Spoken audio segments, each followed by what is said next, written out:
schools and outpatient settings in communities like Francis, Kidney Center, Counseling for Change in Pure Land, Asian American Family Services, Lee Wen Counseling. He is also an academic advisor at the Lee College and University of Houston. He is also the author of Therapeutic Games and Guided Imagery, Volume 2. Thank you so much for coming to this session. Next, we have Ms. Sheila Savannah. She's the managing director of Prevention Institutes and has a master's in administration. She has over 40 years of experience in multi-sector collaboration and community engagement. Her work focuses on equity, racial justice, community building, and therapeutic programming with adolescent family leaders and communities. Sheila has led several initiatives, including Communities of Care, Safety Through Connection, and the CDC's Suicidal Technical Package Update. Her work aims to prevent declining health conditions and addressing rising rates of isolation, loneliness, and violence. Thank you, Sheila, for being here.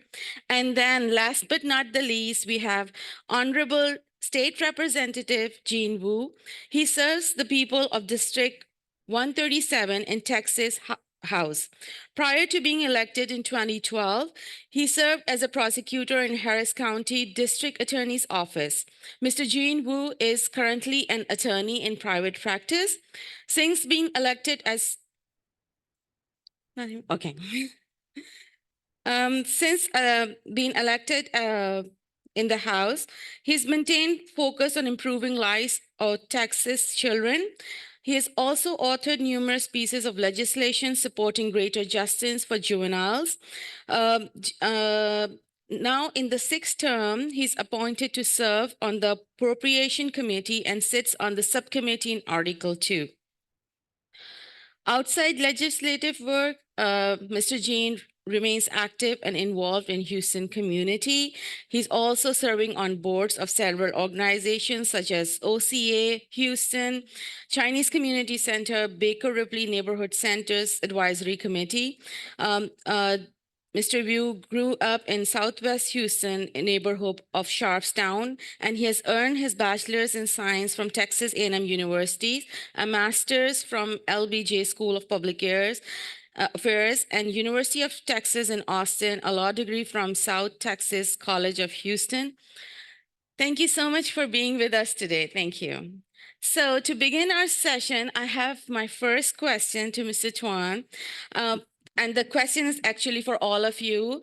So tell us more about your work with the AAPI community, and we'll begin with Mr. Tuan Nguyen. So as a social worker, I've worked as a therapist in counseling centers, also done programming in schools, doing lunchtime psychoeducational groups, as well as working with, and I count youth as young adults too, in academic advising settings at colleges and universities. Yeah, go ahead. So I represent Southwest Houston. Again, my name is Gene Wu, I'm the state rep for Southwest Houston. I represent Southwest Houston, which has a significant Asian population. Not that high, it's like around 9-10%,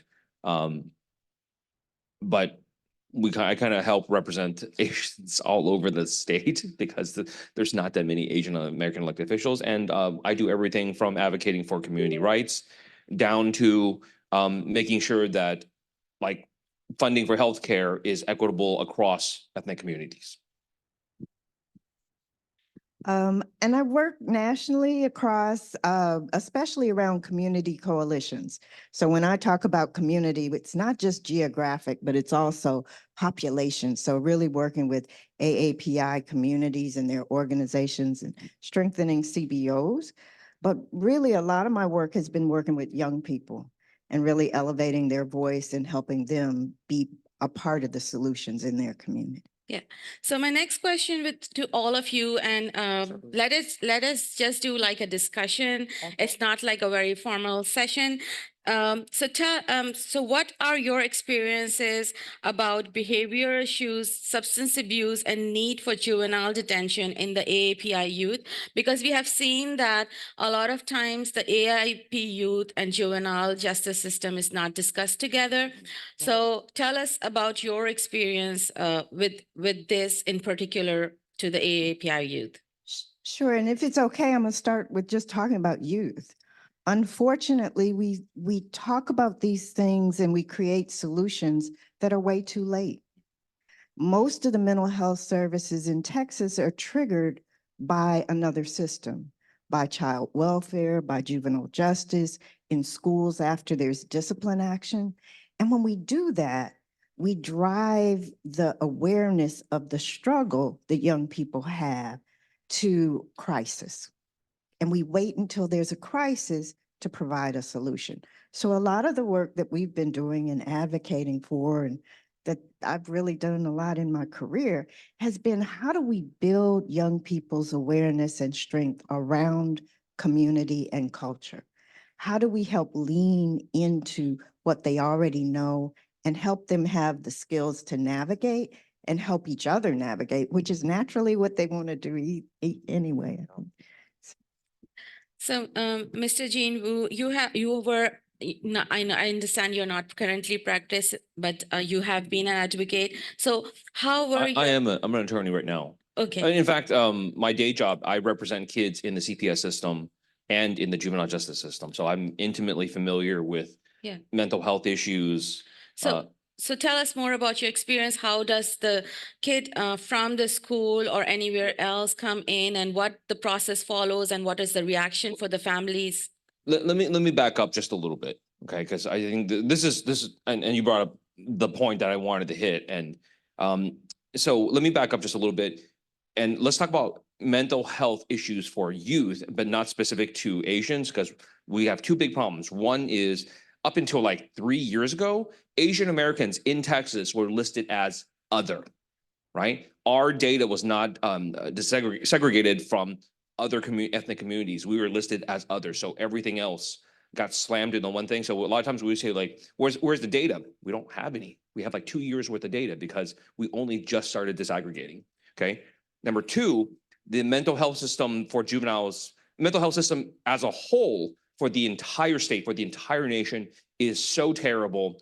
The only thing I can say that for Asian Americans, for Asian youth, it's actually just more terrible. So whatever let's just talk about the base level of terribleness first, right? So this is like my wheelhouse in the legislature. This is what I do. I sit on Article 2 of the appropriations, which is healthcare, right? Which is CPS, which is HHSC, which is dishes. It's healthcare. And session after session, I go and make sure, hey, where's the mental health care? Where's the mental health? Where's the mental health care? Because that's exactly the point. Our mental health care system in America, especially for juveniles, is reactionary, meaning that we only address problems once they become big problems. And one of the big things that we did that I spent most of the last session doing was I snuck in like $50 million into the healthcare budget. And the point was, it came from Uvalde, right? If you have not done it, read the Robb Elementary shooting report. I wouldn't recommend all of it because the stuff about the shooting itself is quite disturbing, and if you want to save yourself some mental health care, don't read that part. But read the background of the shooter. I think that's important for every person who works with kids, works with mental health care system. Read the background of the shooter. And time again, everyone who's read it says, there were so many red flags. Why didn't we do anything? And the answer always was, with what resource? With what money, right? And so we put in $50 million and as a pilot program for schools to use along in conjunction with their county mental health care provider to say, if a kid pops up before they're suspended, before they're expelled, before they're arrested, before they shoot up the school, before they shoot up someone else, before they do something else, before they punch a teacher, we've seen those red flags already. Why can't we take some funding, and once kids pop up and say, hey, I might have a problem, Why can't we address it then when it's easy and cheap instead of waiting till the very end after the crime has been committed? Right? And everyone I talk to go, yeah, that actually makes a lot of sense. Why don't we do that? I don't know. So here's $50 million. Let's start. See if we can drive the numbers down. I can go on and on about this, but this is the type of thing that is changing in the legislature. One of the big changes for juveniles, especially, is the movement towards modern trauma-informed care. And this is a big thing. Trauma-informed care, for anyone who works in the industry, that's like 40 years ago. Like, it's been settled science for ages, for decades and decades. The legislature has, when I first came into the legislature, trauma-informed care was considered witchcraft, right? Okay. And people talked about it like it was witchcraft. Oh no, we don't want that hippie bullshit here on here, right? Right? It's all nonsense. It's garbage. And over time, you guys went into the legislature and advocated and said, guys, this is not witchcraft. This is real. This is good science. This is the way things work. And over time, the legislature has changed its mind. And now even people in the past who would say this is witchcraft, like, come down and say, hey, is this trauma-informed care compliant? Right. I'm going to use too much time.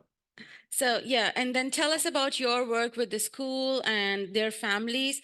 At what time in the cycle of until reaching crisis do the youth actually come to the counselor for help, and what is the immediate reaction of the family, and how is your coordination with the school administration and the teachers for this? Yeah, so from my observations and findings from others, among the Asian American Pacific Islander population, because of how we are viewed, stereotypes generally fall under the radar. And then it doesn't get, the kids don't get services until their symptoms get so severe. So threats to the school, or find out they have substance use issues. So that's when the school tries to intervene, refers out, and they come meet us therapists at the counseling centers. So once they reach us, there's always struggles like finances for certain Asian American communities with lower income and education levels. Those with higher income, they can't afford it. However, some parents have expressed concern for me. Well, what if this goes in the records? Like, Yeah. I don't want to sign this. How's this going to affect their future educational career prospects? You can help the kid, but if they return back to the same environment with the parents, and there's not much work or change within the parents, then it's a real struggle. So there's a lot of challenges like stigma, cost, education. So I think it's always going to need to be a systems approach. Now, in terms of a lot of school districts having a lot of vacancies for school counselors, I think that's where we look at the person and environment and the community biopsychosocial models, where why are the counselors leaving? Are they being overworked or being tasked with many other jobs like lunch duty where they're not able to spend the individual time, look at the ratios, the burnout. So I think there's a lot of changes that we can advocate for on the more individual level within families, psychoeducation, formal and informal. So oftentimes, because of the shame, stigma, it might be best in some ways to equip more of the community to be able to talk within their own families, their neighbors, in informal settings to break the stigma of mental health and to encourage mind and body wellness, Correct. that it's not separate, it's all integrated. So you bring us to the next question about the challenges. So while we're discussing the challenges, if you remember any story from your work, if each one of you can share, that would be great. I'll share short. I mean, this is a kid that I've represented, Asian American, started showing symptoms of schizophrenia when he was about 12 years old. Parents just kind of blew it off. Yeah. Right. And then more incidents happened and more things happened and more things happened. And parents got like, cops got involved, the school got involved. And the parents were like, he'll get over it, Right. right? It's schizophrenia. It doesn't go away, right? And it escalated, more police involvement.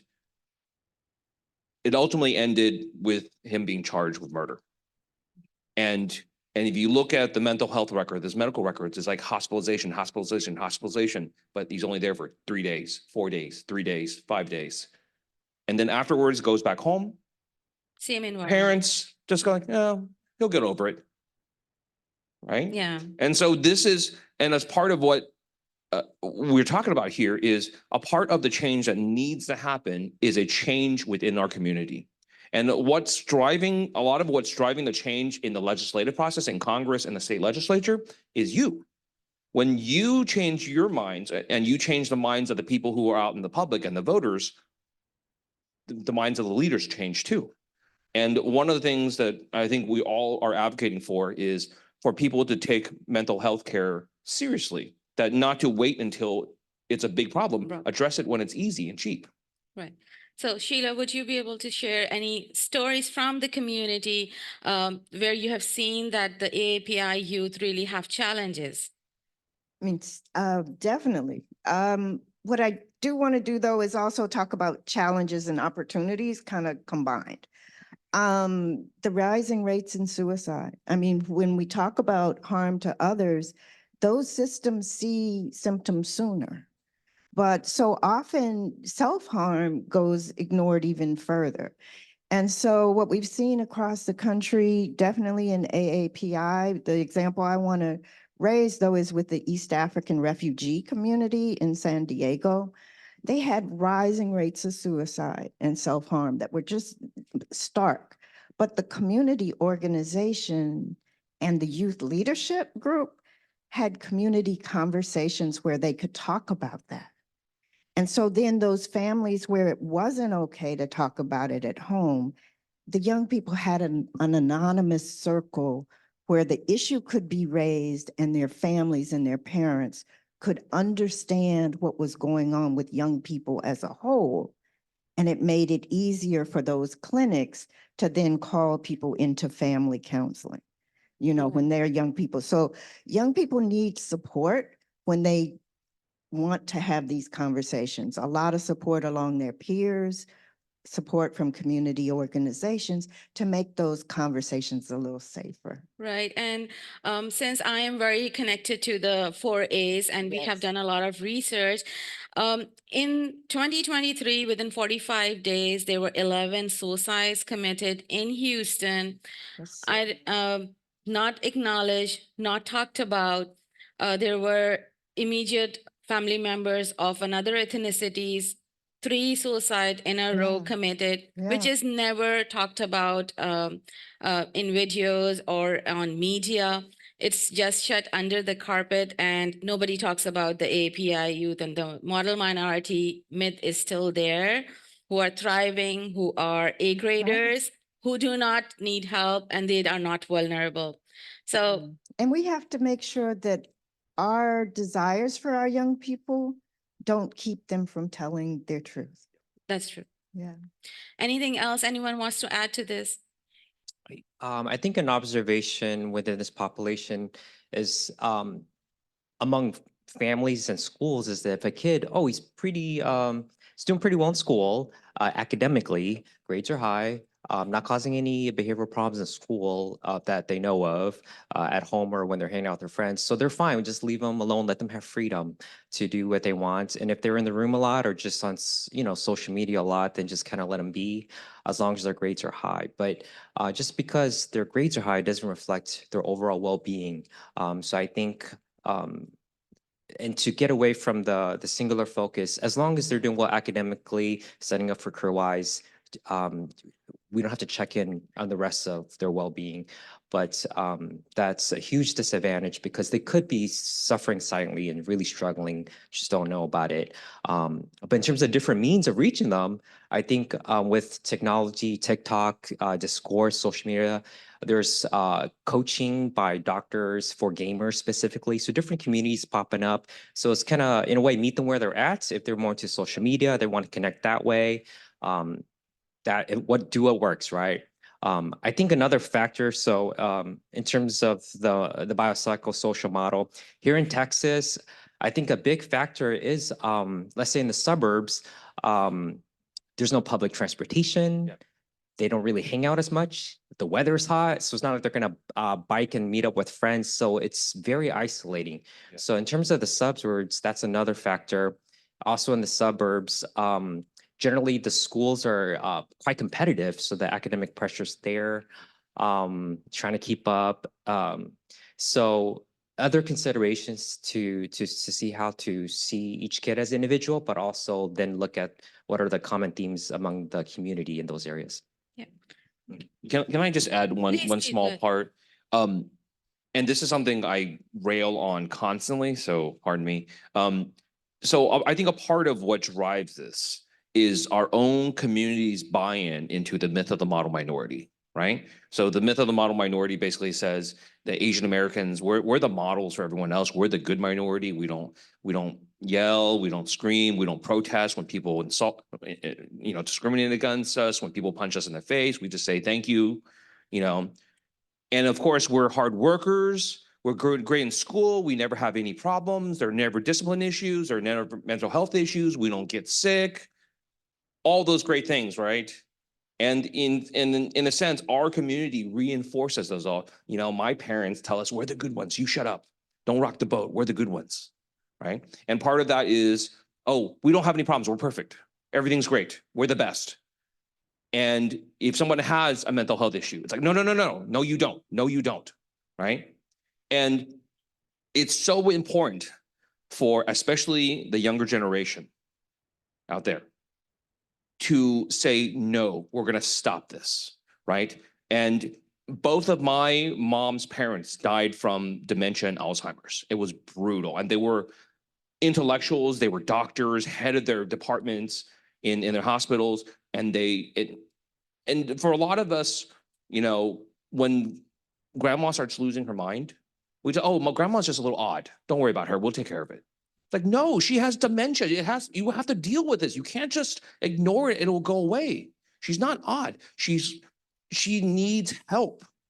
And I think, my generation, the older generation will say, oh, no, no, my grandma's just odd. It's up to the younger people to say, no, grandma's not just odd. I remember what grandma used to be like. Something's wrong. We have to get her help. It's up to the rest of us who know better to say, stop, stop. It's not worth the cost of the health and lives of our loved ones to reinforce this stereotype that Asians are perfect in all ways and we don't ever need help. Yeah, so true. And as Asians, all of us face this every day Yep. to be the best that we could be. So, but then we talked about a lot of challenges, and I can see a lot of people getting so sad with this conversation. Can we talk about the points that the Asian community has the strengths? What strengths we have, and how can we become more resilient? So, any one of you can start. Well, I think if we focus on the positive values, so family being close together, extended family being nearby, aunties and uncles, that sets up a formal, informal system of support. So that's definitely needed. Also, the value of, let's say, achievement, but how do we reframe that in viewing achievement in a different way? So, for example, achievement in terms of being courageous and being genuine and showing, actually, I struggle with that too. I have taken medications for that. In my family, we have experienced this, but we have overcome it, and we've come out stronger together. We're more aware of mental health issues and mental wellness, and we appreciate that and prioritize that. We don't just check in on grades, but we also check in on how you're doing socially. Do you feel connected? Are you happy? Are you being able to find your passions, and take a step back, not being controlled by past values that no longer work as well as this society in terms of fits, but also moving and healing from the trauma from, let's say, parents who've come from war-torn countries, the trauma of fear of authoritarian governments, to just keep quiet to survive. So the value of preservation, yes, but how do you preserve us as a family and thrive? So a different reframing of achievement as being genuine and courageous. Yeah, I also would say that the value of culture, the value of multiple generations working on something together. I see a need for these bridges around listening and sharing. And so creating those spaces that are multi-generational, but also taking the ownership of the listening. You know, if we as adults take that listening and don't put that on our young people to create that bridge, but really create the environment where it feels open to talk about all the things, all the different ways that leadership can show up in the arts, in creating, in music, in food, in sharing. And so I think that that's one thing that really leans into the AAPI culture and then builds on it for mental well-being. I don't have anything to add to that. That's perfect. Okay, so and we can also ask you about the plans on funding and legislative updates to the juvenile justice system. Okay, I guess that's me. Yes. Okay. It's good and it's bad. The bad part obviously is Texas ranks probably 50 or 51 in the nation for mental health care. Probably one of the most difficult states to get services. And again, like we keep talking about, most of the services that are available, even if they are available, are only available after something's happened, right? Whether through the CPS system, whether through the juvenile justice system, whether through the school disciplinary system. There are only resources available if you have gotten in trouble and have gotten into enough trouble, right? Like at school, they're not necessarily provide you with a caseworker, with a home visit if you just got into a little trouble. So one of the frustrating thing in the legislature, especially in dealing with the budgeting, and I have to talk, there's not a lot of specific juvenile justice money. A lot of the mental health care money is just in general. So this last legislation, we had a massive surplus and we were just tossing money here and there. And everyone's bragging about how we put like billions and billions into mental health care. Here's the problem, just like we've been talking about. One of the exceptional items that we threw in the supplemental budget was $3.3 billion for mental health care. So that's fantastic. That's amazing. That's incredible amount of money. It's not. Here's what it's actually for. That 3.3 billion is for 4 hospitals, providing a total of 750 beds. Workout, this is not operation, construction only, right? 3.3 billion, 750, you do the division of how much that each of those beds cost, right? That is for end of stage care. That's why it's end of the line care is what the way to describe it. You don't get into one of those hospitals basically until you've killed somebody. You see what I'm saying? And like, so the question is, how are we doing? Well, do we need those beds? Yes, we needed those beds 20 years ago, right? But could we have taken 10% of that? Could we have taken 300 million and put it into preventative care? Would that have a bigger impact in 5 years? Hell yes. Why didn't we do it? Because mental health advocates don't have a PAC. Mental health kids who have mental health care, need mental health care, don't donate politically. But you know who does? Contractors, people who build mental health hospitals, construction companies, right? So they get the first piece of the pie. We'll take the questions in the last. All right. If you... So again, you've heard me say this time and time again: advocacy, advocacy, advocacy.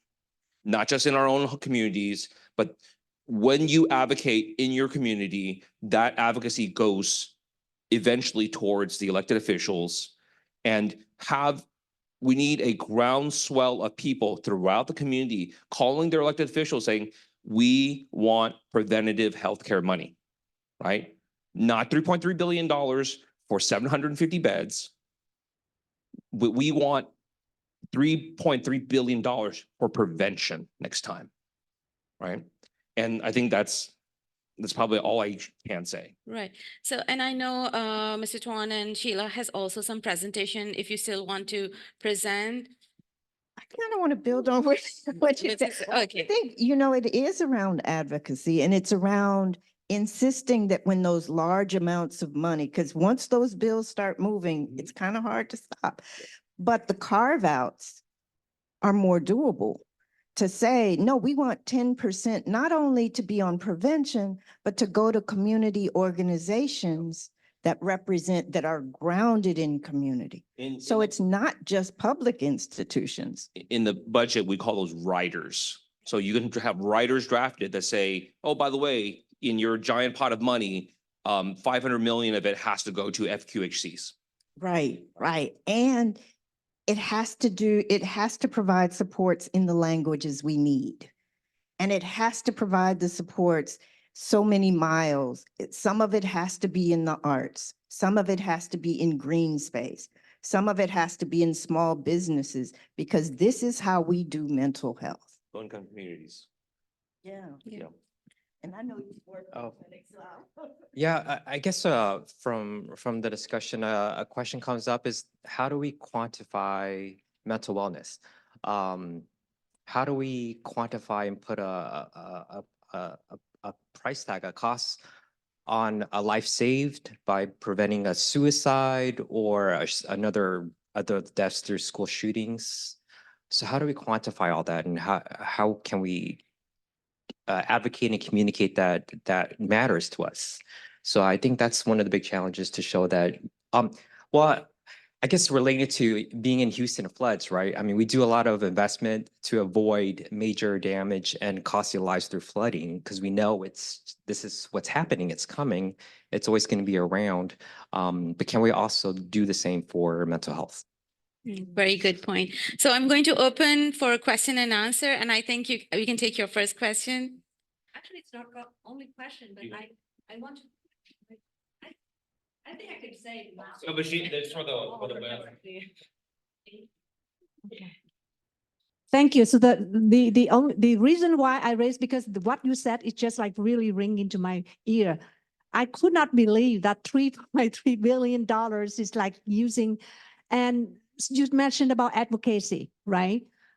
So please tell us how to organize, like probably get a coalition from all we have a lot of community organization around here, but I think we didn't realize the importance of advocacy, right? How we can have a task force on mental health advocacy?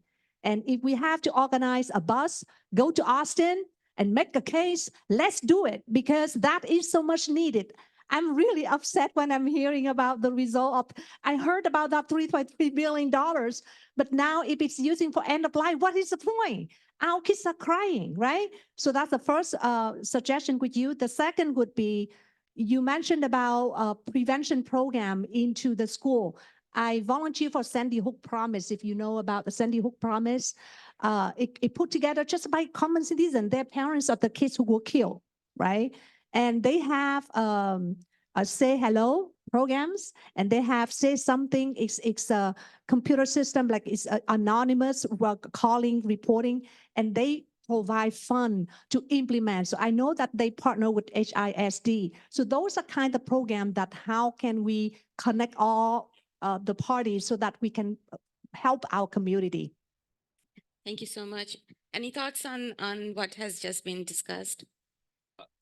So one, there are some groups that do very good advocacy. NAMI Texas is obviously one of them. And pardon me for not remembering all our allies and friends in the legislature. There's quite a few, but their strength needs to be much bigger. And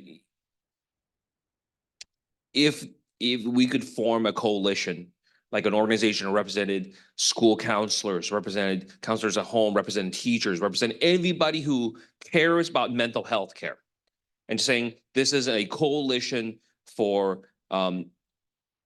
Texans or something like that, we could use it. Somebody wants to form it, do it, right? And I'm going to go back on this a little bit. You know, one of the things that you might be asking is like, why didn't I push back against the 3.3 billion? And actually, it was a lot more than that, because that was just 3.3 in the supplemental budget. There was like another 1.7 in the regular budget for basically the same thing for other things. Why didn't I fight against it? Right? Why didn't I say like this is a bad use of money? Because we really needed it badly. It was a lot of money, but we have people who are waiting for restoration, for waiting 3, 4, 5 years, sitting in jail waiting to be restored, right? And it's unacceptable for them. It's unacceptable for our society. It's incredibly expensive for our county to not have these hospitals. And so what I want to in the future for us to advocate for is not that say we didn't need that 3.3 billion. We needed it, and we needed it 20 years ago. But we need to do more. We need to do other things. We need to do the things that are not sexy. We need to do the things that don't get contractors paid.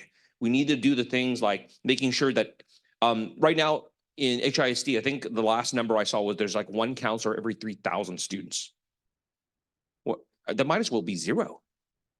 One for every 3,000 might as well be zero, right? And so, and in a lot of other school districts, it actually is zero because it's not required. You're not required to have a counselor, right? You're not required to have a school psychologist. Why? Why do we accept that? Why do we accept that, you know, with a school with 1,000 kids that, you know, like 2%, 3%, 4% are going to have some type of acute mental health crisis? Right. And just a small note on what you just said about the counselors. Over the last 4 years with Asian American Attaining Awareness Program that we have done, and we especially had sessions for policy priorities. And one of the things that we found out from the community was there is a huge workforce out there ready to get in, but they are immigrated with lots of degrees, experience, language competency, cultural competency, but the bar to get those certification is so high that they have to balance them between putting food on the table or getting back to the education to get that bar high. So since you are here, we want to take the opportunity to let you know that if there is any possibilities for those immigration reforms or educational reforms where this huge workforce can be put back in and then utilized. It's being considered. So not directly related to this, but one of the issues that's come up recently are foreign doctors.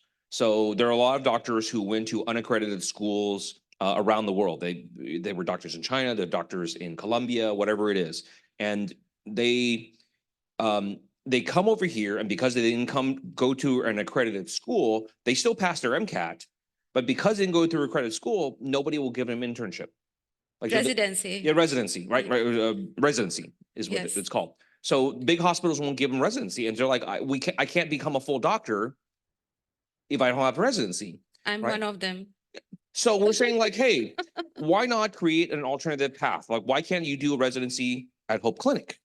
Why can't you That's do the big question. right? Why should it be limited? And we've had these discussions, and this is part of the discussion is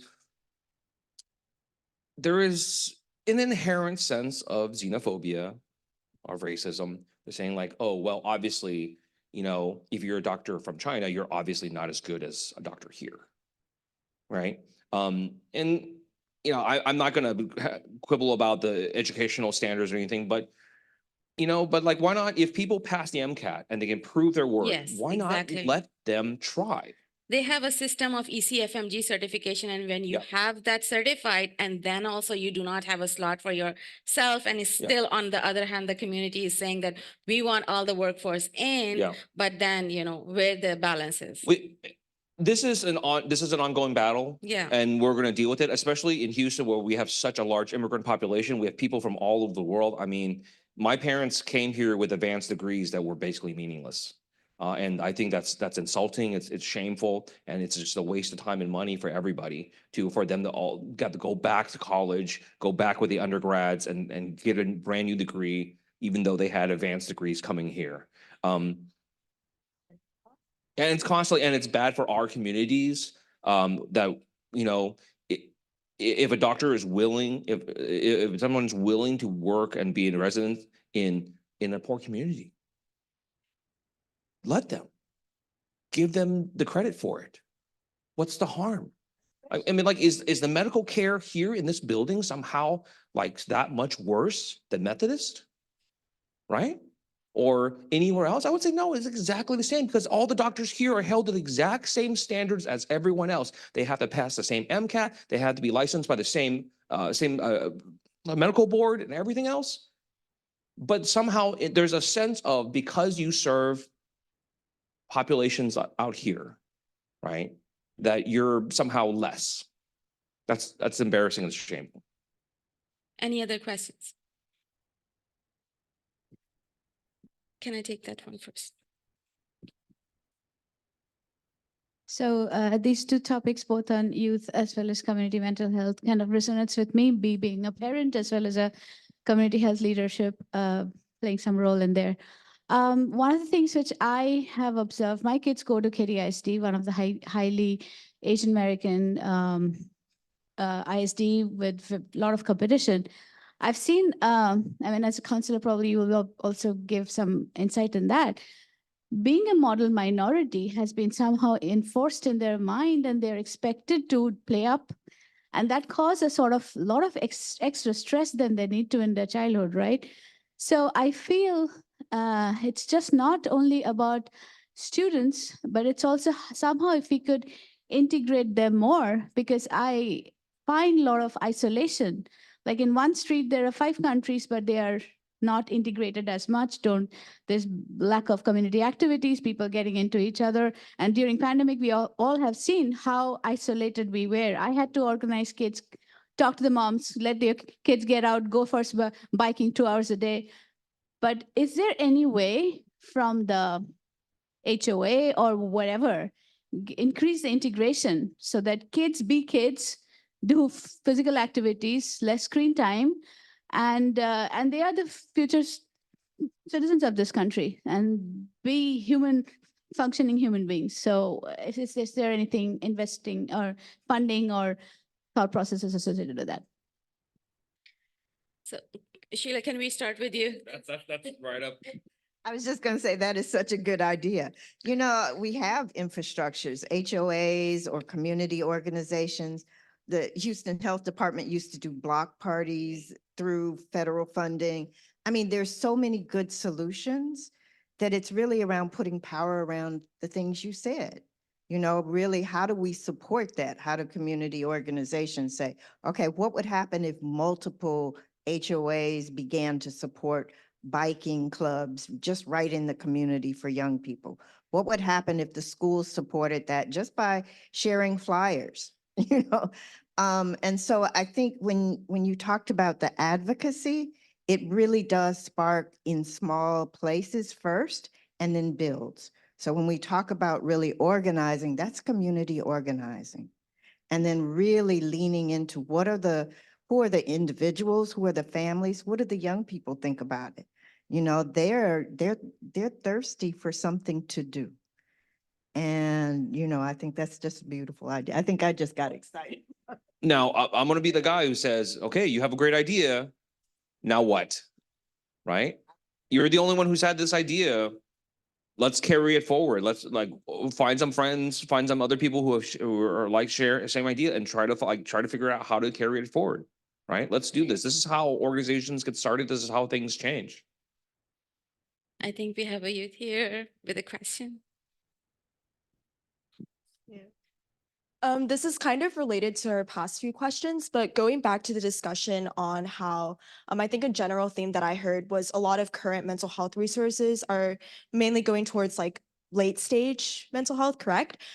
So my question is, if there were to be funding allocated for more early stage or preventional measures, what are some specific examples that funding could go towards to help do early stage intervention rather than late stage?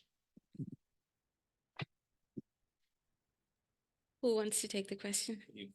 You want to try? Well, I wanted to answer a little bit on that one, just a little bit. So I think a lot of parents who didn't grow up in the education system here, There seems to be like a formula based on what they heard from other parents or, those who have gone a little bit before them in terms of kids who are a little older to follow this formula to set them up for success. Positive values, good interest in their kids, valuing their kids' future. But it can't come at a cost if it's driven by the parents' fear of not following formula, what would happen, or anxiety over it, right? What if we waver a little bit? What if you don't load up on as many honors AP classes? What's going to happen? You're not going to be as competitive. And then what's that going to do for scholarships? Yes. And then what's going to do for their future marriage prospects or, career, all that. So that fear and anxiety gets driven partially because it's following an old formula. So I think what's helpful is for the parents to be able to educate and really learn about how admissions does work, as well as parent and individualize their kids' social needs, academic, mental wellness needs for the individual kid they have versus what we think we're supposed to have. So I think really seeing the kid as an individual and also trying to find a creative outlet.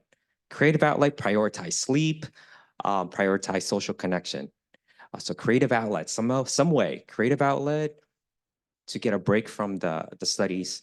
I forgot the other two. Exercise. Oh, exercise. Yes, exercise. You mentioned sleep, social connection, and then in terms of programming, I think to help reduce access to preventative care, if there's some sort of one-stop shop where when you do a checkup, you're not just going for dental and annual physical, but also mental health checkups. I believe right now providers they always ask the first two questions, the PHQ-2. How's your mood been? Have you noticed any decrease in enjoyment activities? Any feelings of symptoms of depression? That's usually not done by mental health professional, but it's a start. They always ask us during physicals now, right? But if there's somehow one-stop shop where that is part of the care team and they communicate with each other, that'd be great. So an interdisciplinary approach where they all communicate with each other regularly. But also in terms of mental health services, maybe in schools combining it, not just counseling because of the stigma, but counseling, coaching, academic wellness. When you go to a place, it's not because, oh, something's wrong with you. No, this is part of caring for my whole self. And it's part of caring for myself academically, social, emotional intelligence, as well as addressing mental health, checking in mental healthness. So wellness coaching to reframe it like that, but combine mental health check-ins that way. Thank you. Yeah, you can- So the stuff that I've proposed in the legislature is one, of course, more counselors in schools, right? I mean, just if you're going to start with youth, start there. But even outside of school, there's no access. I've had people call me and saying, "Hey, my kid has these violent outbursts and I can't control it. He's great most of the time, but then he just explodes. And I need to get him help, but I don't want to wait till he gets arrested. I don't want to wait till he gets suspended from school. Are there any resources?" You know what my answer is? Not really. I'm sorry. Right? Why not? Why not? Why doesn't Harris Health or Harris Center have the funding that they need from the state to say anybody who wants to come in can come in, right? You don't have to wait until you're in trouble. Can I just have time to tell one quick story? So this is another kid I represented that I applied him out just about a year ago. Played 3 sports in school, was close to honor roll, did everything he was supposed to do, had this great big brother who was basically his father, a great role model, had a great job, went to college, did everything right. And while that older brother was his role model, he did great, amazing in school. Every teacher loved him. His brother gets killed, murdered. And the family has no access to grief counseling, no access to therapy, nothing. And then immediately, within months, My kid, who is basically a straight A student, plays multiple sports, goes downhill, stops playing sports, quits all the teams, stops coming to class, starts fighting with kids in class, starts fighting with teachers, gets expelled, gets suspended, then gets expelled, and then starts hanging out with gang members. Yeah. Right? So before I take your question, I have a question from our Zoom participant. And they're asking that even school counselors are doing other activities other than counseling, like substitute teachers and coordination, filling administration position. And that means there isn't enough awareness and attention for mental health issues, especially with teenagers, that they need the most support. My question, is there anything that can be done to advocate or raise awareness of how important school counseling is to kids? Yes, and can I answer the funding question? Yes, 'Cause please. it's Yes, please. one of the issues that I think we think of mental health funding as mental health funding. If we open our minds and really think about how do we insist that there be a mental well-being in everything. So let's advocate for arts funding and then invite clinicians to be a part of it. Let's advocate for opportunities for gamers, but then have somebody come in and talk also around the kind of isolation that can be created. You know, let's advocate for community building, and I talk about green spaces a lot, but then let's make sure there's also resources for those bike clubs and for those family groups and for those parent education. Walkable cities. You know, let's really build small businesses where there's opportunities for jobs in the workforce, but let's also make sure there's counseling around how do you navigate challenges in those workforces. So really it's not just looking at medical dollars, healthcare, mental health care, which is even smaller, but let's think about all of the resources that build communities are building mental well-being. And then we can have a bigger pie for what is needed. So the question from Zoom, The question the was about question school was that the counselors. counselors who are not doing counseling to the Right. teenagers, but they're filling in administrative places, they are filling in other substitute teachers. So how do we advocate for that, that the counselors are actually counseling the students? I think there has to be a shift in thinking of um, the importance and the urgency of letting the school counselors do what their specialty is versus, oh, it looks like they're free, so let's fill up their time. To see the urgency, yes, there's a lot of youth that are suffering silently, risk of suicide, other struggles that are, we don't want to wait till the severity where they then act out and express what's the struggle they're having inside. But it's really a shift in thinking, and for parents and those legislators to really protect that role. And to clearly define, no, we're going to protect it, advocate. We're not, when teachers or administrators say you should also do this, and they'll really protect that and let them do their specialty. But that has to have a lot of, I guess, community voice and advocacy to change the thinking of the role of the school counselor and to protect that role with the boundaries. Thank you so much. And I think we'll take the last question. Mine is not a question. I'm a board member here for 10 years. And whatever we talk about here, we need money. That means the government funding. And we need somebody to get it for us. That's Jin Woo. I don't know him. He doesn't know me. But I think he can do the job for us when he runs office again. So let's vote for him and tell our friends to do so. Thank you. Okay, another last question.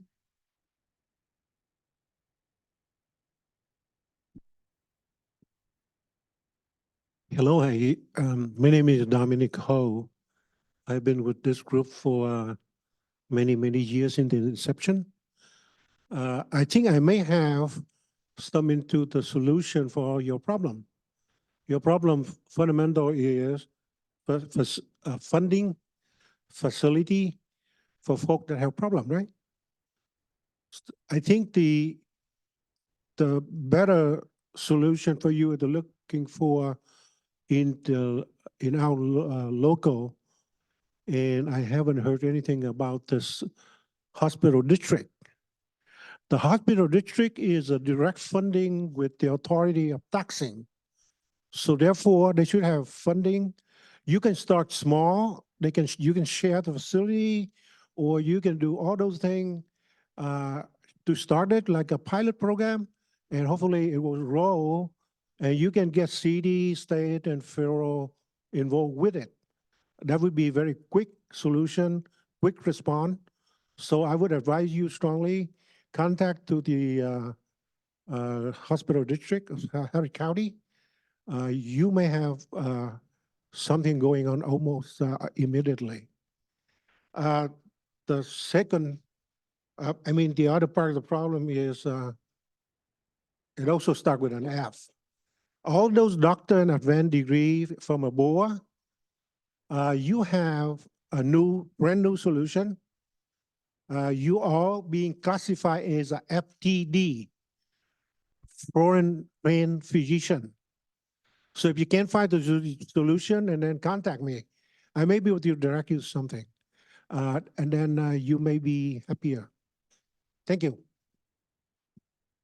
So I have another question from our Zoom participant. It's the school leadership issues not valuing mental health resources and needs to be addressed as such. So do they not value or? We think that stigma only exists with where people are needing help, but we also have to understand that these are in systems that also all those people and leaders have stigma around mental health too. And so we have to work with our school administrators, our school boards, for them to understand how important it is for us, for our children, and then therefore create that time for those counselors. And pardon me, maybe I'm not the best at the school funding stuff. That's a different subcommittee. But I believe the schools don't segregate the money for counselors, right? So that if you're a poor rural district, or hell, even you're a wealthier urban district, and you don't have a history teacher, and there are already 33 kids in a classroom, and your choice is, well, do I hire one more teacher and take 2 kids out of every class? And take a little pressure off my staff, or do I hire a counselor? You know what the answer is going to be, right? And Texas is, look, we're ranked 38th in the nation for school funding, right? And it's probably dropping because everyone else is raising theirs, and we haven't at all. This is, I'm sorry, this is so depressing. But this is the reality, and this is what advocacy means. We're sitting on $50 billion of surplus, right? And we did put money into mental health care, but it was for building stuff, right? And I only managed to sneak in about $50 million. And is that even remotely enough? No, not even close. Anyways, So we got to advocate for more. Yeah, I think if we as parents can show during the school board meetings the stats on the rates of depression, anxiety, and if there's outcry and advocacy now, then we won't have to do it or wait until there's a tragedy within our own family or our kids' schools and wait for that outcry to happen. I think there can be education and increase the sense of urgency now among parents, PTA, as well as the board meetings to really say, this is urgent, we need to do that now. If it can happen there, it can happen here, to not wait for the next tragedy. So as we are about to close the session, any last thought from each one of you? I would say the same thing I've said. You've heard me say every single minute of this thing is we need good advocates. We need to change the minds of our entire community. It's not just the people in this room. That you guys are here because you already know, right? Like, I've not told you anything. None of us have told you anything you didn't basically already know. We just reinforced it. The problem is everyone else out there who doesn't know at all. We have to go to our individual family members, to our friends, and say, hey, I just want to talk to you like 5 minutes. Give me 5 minutes. I want to tell you about mental health issues. I want to tell you about the problems. I want to tell you about the solutions. And when you go vote, please don't vote for anyone who is not proudly in support of mental health care funding. You guys got that? Go ask them. This is not a D versus R thing. There's plenty of R's that are good on mental health care. There's plenty of D's who are not good on mental, and vice versa, right? Ask each individual elected official, ask each individual candidate. And if they don't have a position, tell them what their position should be, right? That's it. Time and again, and again, until they get sick of it. And eventually they'll go, okay, I got it. That's how things change in this country. That, and I would encourage you, ask a young person what gives you joy, what gives you hope, what gives you like that spark that really resonates out of your center. And make sure there's a whole lot of that in our communities, whatever they say. Any last thoughts from you? Well, the story comes to mind, the book or the movie, A Horton Hears a Who. Whenever we're able to speak and speak together more loudly, then we're more likely to be heard. That we are here, this is important, and we want to make this a priority. Thank you so much to the honorable panelists. Thank you so much to the audience. Clap for all ourselves. Thank you so much. We move to the next breakout. I think that's all. Thank you so much.